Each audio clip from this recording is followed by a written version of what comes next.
And I opened it, and there it was. It said to number 40. And it was a very nice letter. I mean, I could show it because I think it was a nice letter. Maybe I will. I think just basically, it was a little bit of an inspirational type letter, enjoy it, do a job, important, very important, how important the job is. But I think it was a nice letter. I think I should let people see it because it was a positive for him in writing it. I appreciated the letter. President, were security concerns at all a factor when deciding to move an operation into the north? No, not at all. No, not at all. It was just cold. Yeah, look, if we would have, I just went out to the helicopter, right, we said goodbye. That's a tradition. As long as helicopter, before it used to be a stagecoach, and then helicopters came along.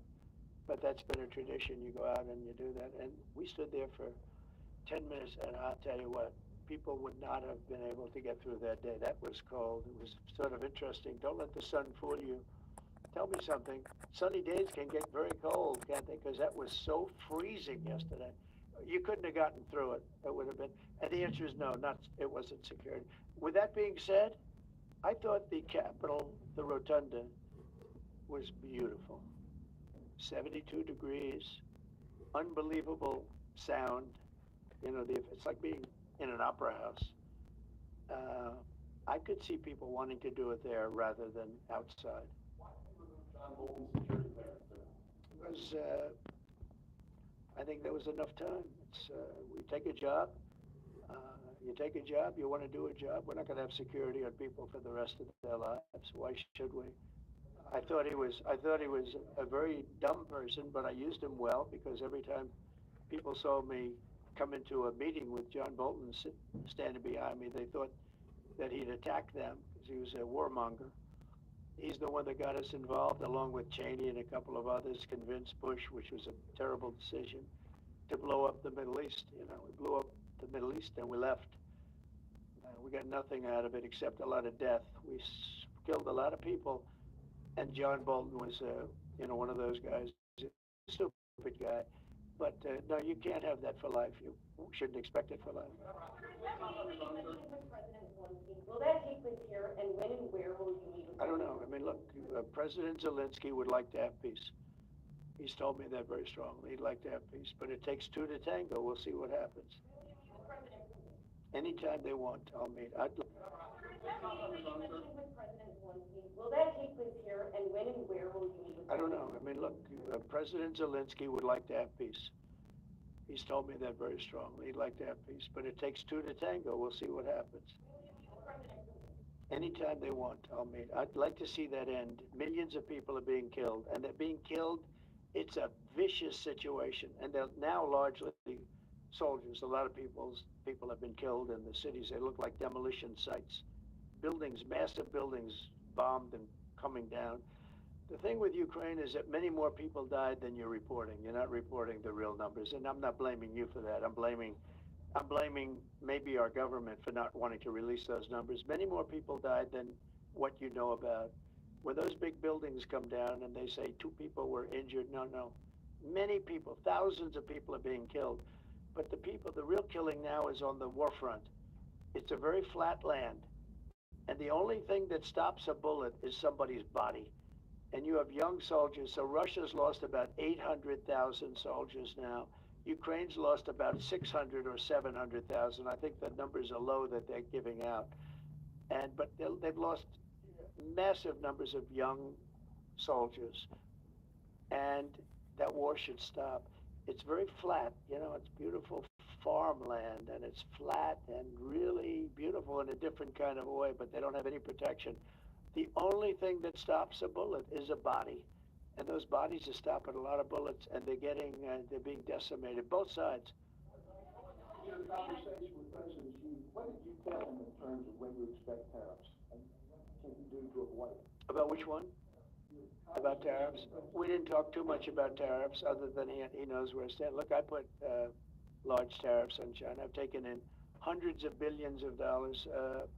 Until I was president, China never paid not 10 cents to the United States.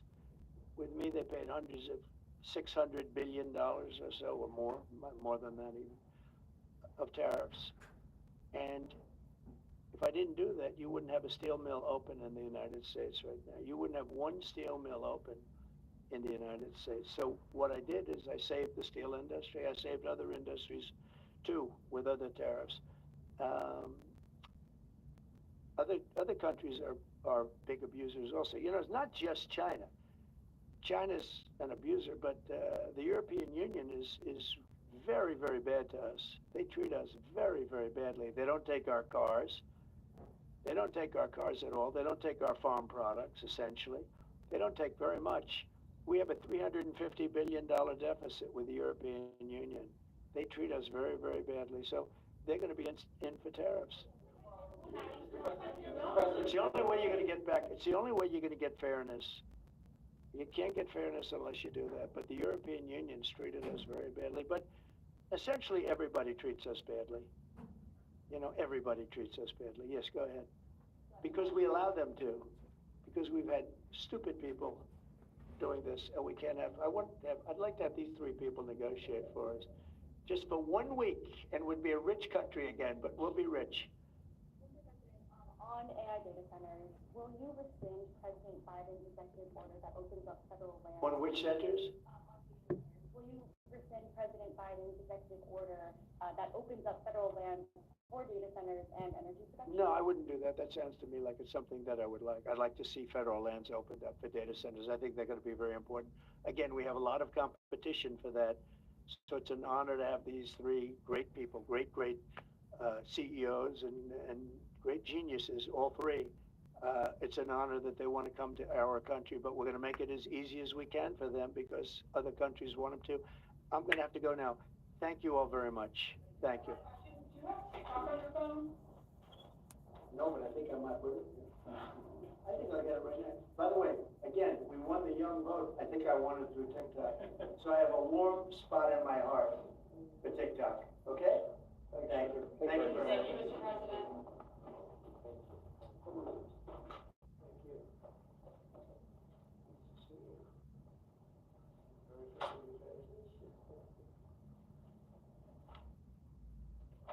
Well, thank you very much, and it's an honor to be here today. We have first full day as president. We're back, and we had a great first term, but we're going to have an even better second term, and I think we're going to do things that people would be shocked at. We're starting off with tremendous investment coming into our country at levels that nobody's really ever seen before, and they're very happy with the fact that I won the race and that they feel confident in their investments.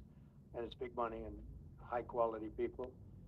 So my first day back from having a nice life, it's my honor to welcome three of the world's leading technology CEOs. And in the case of Larry Ellison, it's well beyond technology, he's sort of CEO of everything. He's an amazing man and an amazing business person. But to announce the largest AI infrastructure project by far in history, and it's all taking place right here in America. As you know, there's great competition for AI and other things, and they're coming in at the highest level. We're joined by Oracle Executive Chairman Larry Ellison, SoftBank CEO, my friend Masa Yoshi-san, and CEO of OpenAI, and I would say by far the leading expert based on everything I read, Sam Altman. So that's great that you're coming in together. That's a massive group of talent and money. Together, these world-leading technology giants are announcing the formation of Stargate. So put that name down in your books, because I think you're going to hear a lot about it in the future. A new American company that will invest $500 billion at least in AI infrastructure in the United States and very, very quickly, moving very rapidly, creating over 100,000 American jobs almost immediately. This monumental undertaking is a resounding declaration of confidence in America's potential under a new president. Maybe a new president. I didn't say it, they did. So I appreciate that, fellas. But it'll ensure the future of technology. What we want to do is we want to keep it in this country. China is a competitor, and others are competitors. We want it to be in this country, and we're making it available. I'm going to help a lot through emergency declarations because we have an emergency. We have to get this stuff built. So they have to produce a lot of electricity, and we'll make it possible for them to get that production done very easily at their own plants if they want, where they'll build at the plant, AI plant, they'll build energy generation, and that will artificial intelligence, all made in the USA. Beginning immediately, Stargate will be building the physical and virtual infrastructure to power the next generation of advancements in AI, and this will include the construction of colossal data centers, very, very massive structures. I was in the real estate business. These buildings, these are big, beautiful buildings. Are going to employ a lot of people. And physical campuses in locations currently being scouted nationwide. They're making their choices of locations. I think they have their choice. I'd like to ask Larry, Sam, and Masa to say a few words and talk about a little bit about what they're doing, and if you have any questions, and then we'll go into a couple of other subjects also. But this is, to me, a very big thing. $500 billion Stargate project. I think it's going to be something that's very special. It'll lead to something that could be the biggest of all. So, Larry, maybe we'll start with you, and we'll go down the line. Thank you.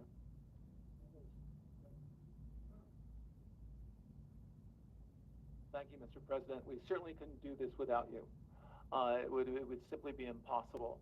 AI holds incredible promise for all of us, for every American. We've actually been working with OpenAI for a while and with Masa for a while. The data centers are actually under construction. The first of them are under construction in Texas. Each building's 500,000 square feet. There are 10 buildings currently being built, but that will expand to 20, and other locations beyond the Abilene location, which is our first location. The kind of applications that we're building, to give you an idea, maybe the most charismatic and the one that I think touches us all is electronic health records. Not just maintaining electronic health records, but by looking at electronic health records, understanding the condition of the doctors, better understanding the condition of their patients, and being able to provide healthcare plans that are much better than they otherwise would be.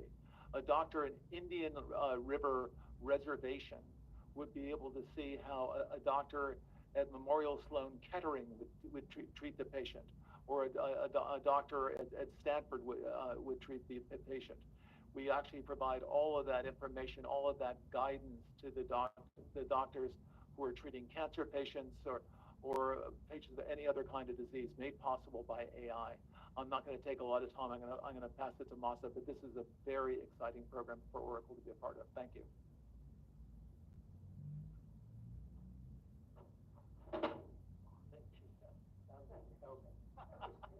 That's good. That's great. I feel tall now. Thank you. Well, Mr. President, last month I came to celebrate your winning and promised that we will invest $100 billion. And you told me, oh, Masa, go for 200. Now I came back with 500. Because this is the, as you said yesterday, this is the beginning of golden age of America. This is one great example, I think, right? We wouldn't have decided to do this. This is the beginning of golden age. We wouldn't have decided unless you won. And yesterday we agreed, we signed to make this happen because of this thing. So we would make this happen. We would immediately start deploying $100 billion with the goal of making $500 billion within next 4 years, within your term, right? Because of your success. So we are very, very excited to do this. And our partner is, of course, SoftBank, OpenAI, Oracle, and additionally investing partner with MGX. On top of that, we have the technology partner, NVIDIA, and of course, Microsoft has been very, very supportive to SAM and continue to support all our success. This is not just for business. As Larry said, this will help people's life. This will help solving many, many issues, difficult things that otherwise we could not have solved with the power of AI. I think AGI is coming very, very soon. And then after that, that's not the goal. After that, artificial super intelligence will come to solve the issues that mankind would never ever have thought that we could solve. Well, this is the beginning of our golden age. Thank you very much. I don't have too much to add, but I did want to say I'm thrilled we get to do this in the United States of America. I think this will be the most important project of this era, and as Masa said, for AGI to get built here, to create hundreds of thousands of jobs, to create a new industry centered here. We wouldn't be able to do this without you, Mr. President, and I'm thrilled that we get to. I think it'll be an exciting project. I think we'll be able to do all of the wonderful things these guys talked about, but the fact that we get to do this in the United States is I think, wonderful. So thank you very much. Could you just say one word? I hear so many positive things about what it's going to do for medical research and for solving things, cancer and all the different problems. How will AI help us with the fight against the various problems, diseases, etc.? These guys can share more about some of the work they're doing there. I think they'll jointly be some of the leaders about driving progress here, but I believe that as this technology progresses, we will see diseases get cured at an unprecedented rate. We will be amazed at how quickly we're curing this cancer and that one and heart disease, and what this will do for the ability to deliver very high quality healthcare, the costs, but really to cure the diseases at a rapid rate, I think will be among the most important things this technology does. Great. Very good. Thank you. So we're currently working on. Should I step on this? Okay. All right. No. I'm not that tall. I'm not that tall. Thank you, Mr. President.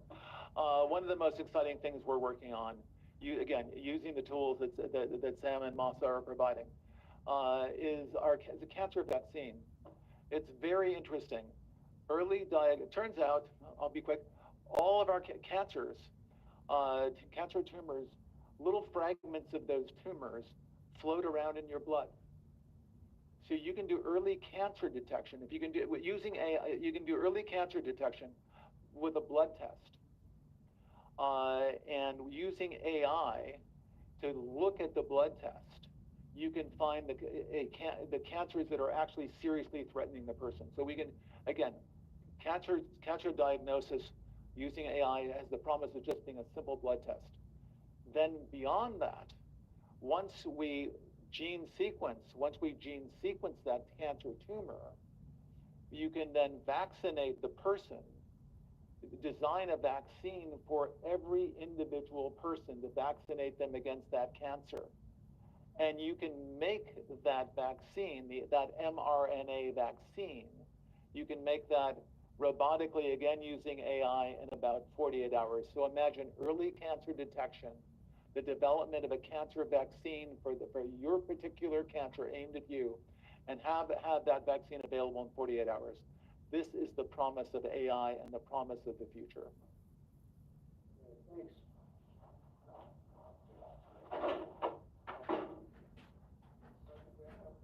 Yeah, just 1 second, and we'll finish up. But these are highly respected guys. I was shocked with Larry because I don't even think Larry does this stuff. You did a very good job for a guy that doesn't do it much, right? But he's so respected, and the group, and it's really an honor. But for Larry to be here and do this is very unusual, because he doesn't do this stuff, he doesn't need it, he doesn't, and you don't need it, do you? Huh? You don't need it. But I just, I think it's an honor to the country. It's a great honor that this group, these are the top people, that they're going to do it, and they're going to do it here, and we're going to make it as easy as it can be. A $500 million Stargate project comes in addition to a separate pledge between 100 and 200 billion dollars from, as we know, from Massa that we talked about before. Also 20 billion from the MAC, which was great, and we have many others that are coming. Some I just say just announce it. It's easier, but with some I know them and they're so highly respected. I'd rather do it this way. Many would like to do it this way, but we'll let the world know what's happening. This is money that normally would have gone to China or other countries, but in particular China. In total, before the end of my first business day in Washington in the White House, we've already secured nearly $3 trillion of new investments in the United States, and probably that's going to be 6 or 7 by the end of the week. Tremendous amounts of money are coming in for many things other than even AI. AI seems to be very hot.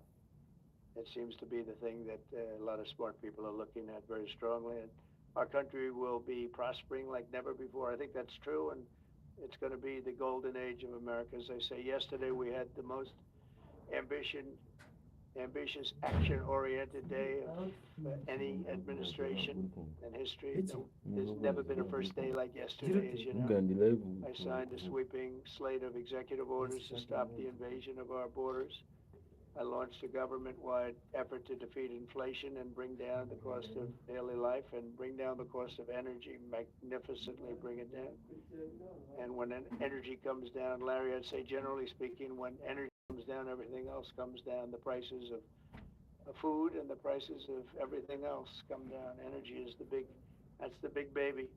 And we declared a national energy emergency to drill, baby, drill, our term that we use. We're going to drill, baby, drill like never before. We ended destructive DEI mandates across the federal government and returned our country to a merit-based system and a common sense system.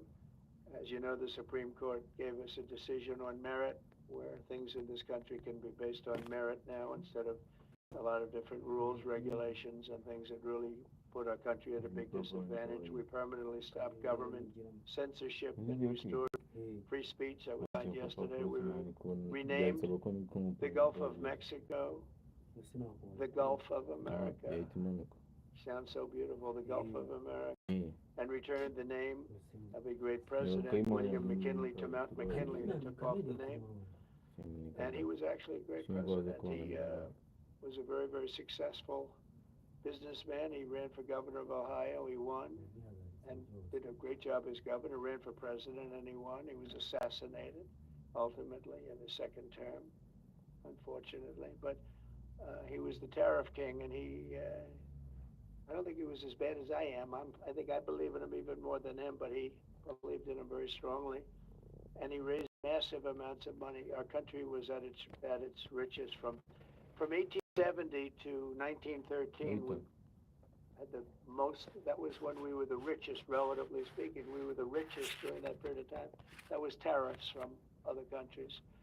And our administration's moving with unprecedented urgency and speed to confront every single crisis facing us, and we'll get the job done. And again, I want to thank Sam and Massa and Larry for being here. It's an honor to have them. And we'll take a few questions if you want. You would agree that it's never acceptable to assault a police officer. Sure. So then if I can, among those you pardoned DJ Rodriguez, he drove a stun gun into the neck of a DC police officer who was abducted by the mob that day. He later confessed on video to the FBI and pleaded guilty for his crimes. Why does he deserve a pardon? Well, I don't know. Was it a pardon? Because we're looking at commutes and we're looking at pardons. Okay, well, we'll take a look at everything. But I can say this. Murderers today are not even charged. You have murderers that aren't charged all over. You take a look at what's gone on in Philadelphia, take a look at what's gone on in LA, where people murder people and don't get charged. These people have already served years in prison and they've served them viciously. It's a disgusting prison. It's been horrible. It's inhumane. It's been a terrible, terrible thing. I also say this: you go to Portland, where where they wrapped police officers, shot police officers. Nothing happened to anybody. You go to Seattle, where they took over a big chunk of the city and people died. Portland, a lot of people died. Wait a minute. And you go also, take a look at Minneapolis, because I was there and I watched it. If I didn't bring in the National Guard, that city wouldn't even exist today. People were killed and nobody went to jail. So these people have already served a long period of time, and I made a decision to give a pardon. Joe Biden gave a pardon yesterday to a lot of criminals. These are criminals that he gave a pardon to. And you should be asking that question. Why did he give a pardon to all of these people that committed crimes? Why did he give a pardon to the J6 Unselect Committee when they burned and destroyed all documents which showed that they did what was wrong, not me? Wait a minute. Why did they give a pardon to all of his relatives, his brother who made millions of dollars, to all these different people? He gave pardons. That's the question you should be answering. Go ahead, yeah, please. If I could just, can I just follow up really fast? Can I just follow up on that really fast? No. I just want to ask, Go ahead. you said that Tell us about your meeting with Speaker Johnson, Senator Thune. Did you reach any conclusion on this one big? Pretty much. I think we have a good situation now. It's been in some ways made simpler by Los Angeles because they're going to need a lot of money. And generally speaking, I think you'll find that a lot of Democrats are going to be asking for help. So I think maybe that makes it more one-sided. I think we're going to do very well. Look, we're going to take care of Los Angeles. I'm going there. I'm going to North Carolina, which has been abandoned by the Democrats. And I'm going to North Carolina, very importantly, first. I'll be there on Friday. And then I'm going from there to Los Angeles. And then I'm going to Nevada. And I'm really going to Nevada to thank them for the vote because we won Nevada overwhelmingly. And that's usually a Democrat vote, and I just want to go there to thank the people of Nevada for the big vote. So we'll be making that. The leaders of the Proud Boys and the Oath Keepers were freed following their pardons yesterday. At the time back in 2021, you urged them to stand back and stand by. Is there now a place for them in the political conversation? Well, we have to see. They've been given a pardon. I thought their sentences were ridiculous and excessive. One of the guys took down a flag that was an anti-American flag, and he was given years in jail. I don't know the exact number, but he was given many years in jail. I thought it was very excessive.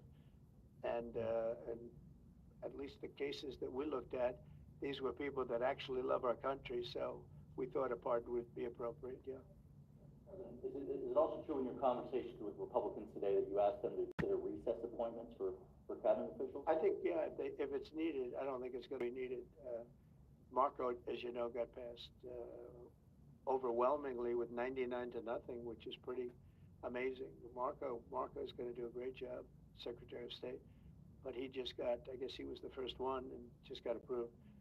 That's some vote, 99 to nothing, and the nothing was a vote that he would have gotten if we wanted to do it, but you know whose vote that was? Who's doing a great job right now is Vice President. Sort of a trade or a deal involving wildfire relief and extension for a debt. Well, what I really want to have done, I was talking about this with the guys back in the Oval Office. Los Angeles has massive amounts of water available to it. All they have to do is turn the valve, and that's the valve coming back from and down from the Pacific Northwest, where millions of gallons of water a week and a day, even in many cases, pours into California, goes all through California down to Los Angeles, and they turned it off. It's off now. The valve it turns toward the Pacific Ocean, and all that water goes pouring into the Pacific Ocean. If they did what I told them to do, they wouldn't do it because politically they didn't think it was good. I think it's great politically. I think they're dead politically. What they've done, they've destroyed the city. What they've done to that city is unbelievable. The sprinklers, their sprinklers in there like these right here that you see, none of them had any water in them. They didn't have any water. The fire hydrants, 40% of them had no water. The brush was soaked, was just dry. Everything was dry. The sprinklers on the lawn weren't allowed to even be used. So, everything was dry, and it was an inferno. They created an inferno. So we're demanding that they turn the valve back toward Los Angeles right now. It's not even believable that they haven't done it. Just so you know, they have a valve, and it turns like, think of a sink, but multiply it times many thousands of times the size of it. It's massive. And you turn it back toward Los Angeles. Why aren't they doing it? They either have a death wish, they're stupid, or there's something else going on that we don't understand. But we want the water that they're throwing away to be used for California. And that includes the farmers of California. When you drive up north, you see all of the land. I couldn't believe it. I was with Devin Nunes when he was a congressman and some other congressmen from the area, and we're driving up, and we're on the highway, and I keep looking at these farms, and the land is bone dry, and then you'd see an acre, about an acre or 2 acres, with the most beautiful green plants growing in it, the most beautiful, it's rich stuff. And you look at the soil, and it's so rich. That soil is almost the equivalent to like Iowa soil. It's phenomenal. It's got no water. But the reason it has no water, I said, do you have a drought? No. I said, what do you mean you don't have a drought? Look at the thing, it's dry as a bone. The reason you have like an acre is because they say you can farm 1 acre, but no more, because they didn't want to waste water, but they throw the water into the Pacific Ocean. These people are crazy. So we're going to be issuing an executive order demanding that they immediately let that water come down through California. Farmers, even people living in Beverly Hills. Now, those people have been a lot of them are wiped out. Believe it or not,